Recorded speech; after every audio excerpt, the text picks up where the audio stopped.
Hello friends, তোমরা সবাই কেমন আছো? আশা করি খুব ভালো আছো, আমিও ভালো আছি। তো আজ আমি আর আমার হাজবেন্ড সকাল সকাল চলেছি মাসি শাশুড়ির বাড়িতে।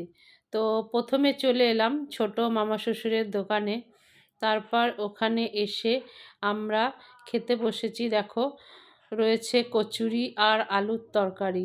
তো খাওয়া দাওয়া শেষ করে আমরা ছোট মামা শ্বশুরকে নিয়ে যাব বড় মাসি শাশুড়ির বাড়িতে, কেন কি আজ ওনার কাজ ছিল আর সাথে ছিল খাওয়া দাওয়ার অ্যারেঞ্জমেন্ট। তো আমরা দেখো অলরেডি চলে এসেছি বড় মাসি শাশুড়ির বাড়িতে।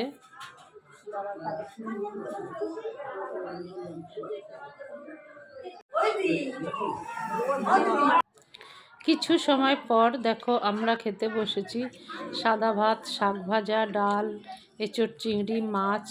তো আমরা খাওয়া দাওয়ার পর্ব শেষ করে বাড়িতে চলে এলাম। Tata, bye bye.